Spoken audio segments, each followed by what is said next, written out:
rekaman yang memperlihatkan momen ledakan yang diklaim terjadi saat operasi militer Amerika Serikat untuk mencegah Iran memperoleh senjata nuklir. Menurut keterangan Iran, rekaman tersebut berasal dari kamera pengawas sebuah dealer mobil di Teheran. Dalam rekaman tersebut, terlihat kilatan cahaya yang diikuti guncangan yang memengaruhi area sekitar. Tampak warga yang berada di dalam toko maupun di jalanan panik berlarian menyelamatkan diri.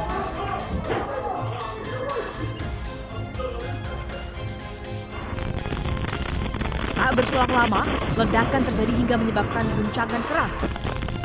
Akibatnya, ruangan tersebut hancur berantakan. Kondisi di luar dealer mobil pun tampak tidak kondusif. Namun belum ada laporan resmi terkait jumlah korban dan kerugian akibat serangan ini.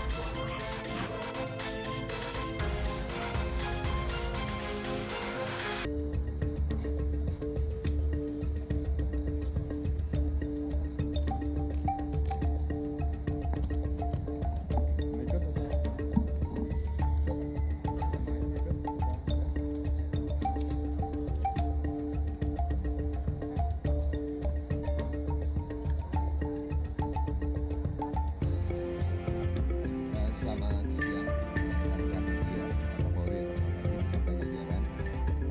Alhamdulillah siang ini tadi sudah kami dari Media TVRI diterima langsung oleh Bapak Kapolri beserta jajaran terkait dengan beberapa agenda.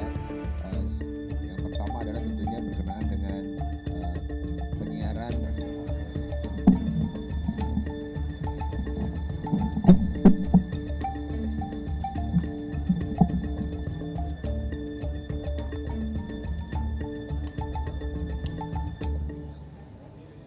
dari Satgas nanti akan kita minta, namun dari saya tentunya kita minta untuk masyarakat karena Piala Dunia adalah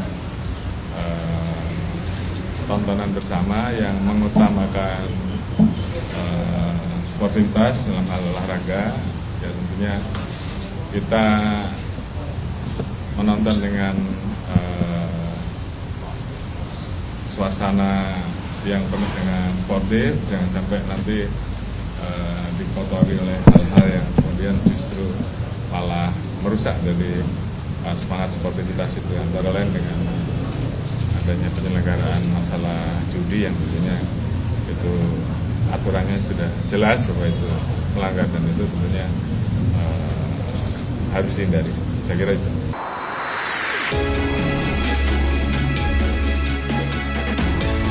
Tak gentar dilaporkan Roy Suryo. Datangi Polda Metro Jaya, Rismon membawa serta buku barunya yang berjudul Monografi Otentifikasi Ijazah Jokowi. Rismon menyebut menggunakan perbandingan foto Jokowi di ijazah dengan foto saat Jokowi menjadi presiden dan cocok.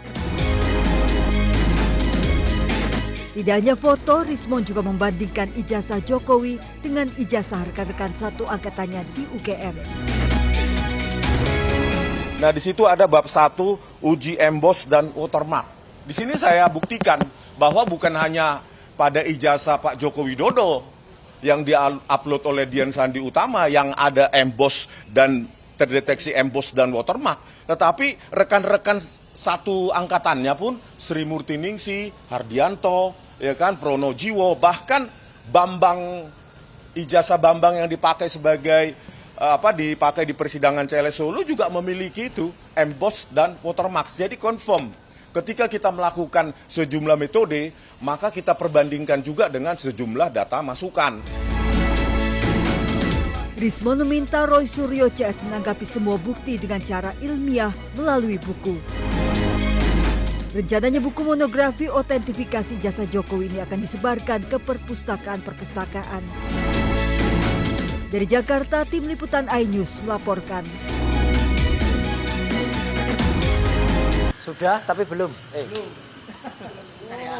Itu sudah tapi belum tuh yang tembok ratapan itu bisa kita tangkap dan kita LP kan, ya. Maka nanti kita akan sampaikan beberapa hal. Ya. Terima kasih, Mas. Saya ijazah Jokowi dipakai untuk persyaratan menjadi presiden di tahun 2014. Lecumanan sudah masuk dalam LP. Nah, apa yang di LP kan? Makanya kami menyesuaikan dengan, silakan Mas. Dengan apa yang sudah kami janjikan kemarin. Nih, Lecumana ini memang berkali-kali orang ini.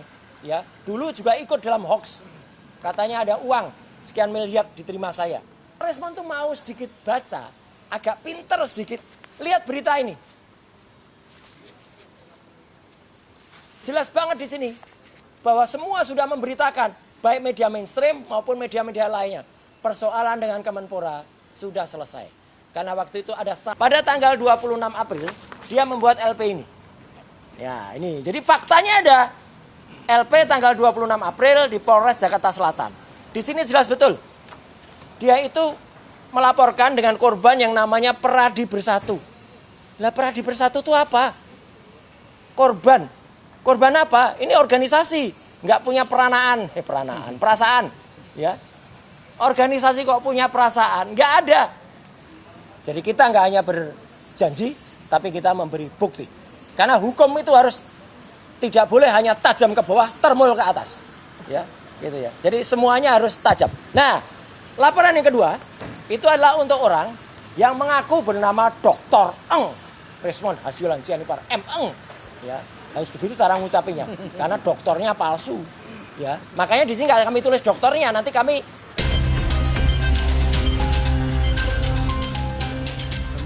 Pak Sutri ini terkejut mendapati warung kelontongnya dibobol maling di Desa Japon Tegal, Kabupaten Mojokerto, Jawa Timur.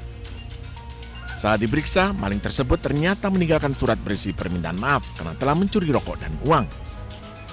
Dalam surat, pelaku menyebutkan terpaksa mencuri untuk bayar uang sekolah anaknya dan berjanji akan mengembalikannya setelah gajian. Saat itu, pelaku yang kabur berhasil ditangkap warga.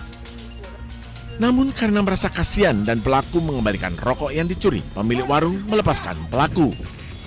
Di depan toko, saya baca ternyata surat dari maling itu. Isinya apa Mas katanya suratnya itu? Isinya minta maaf. Katanya masalah mencuri itu buat biayai anaknya sekolah gitu.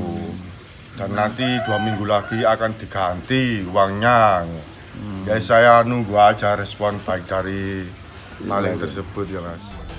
Korban kini menunggu niat baik dari pelaku untuk mengembalikan uang yang dicuri. Dari Kabupaten Mojokerto, Jawa Timur, Solahuddin, iNews melaporkan.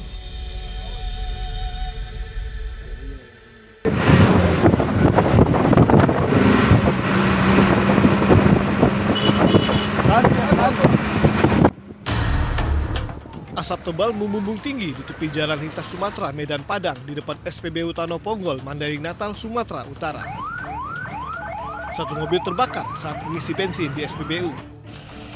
Sebelum api mulai membesar, petugas SPBU yang sigap langsung mendorong mobil yang terbakar menjauh dari SPBU.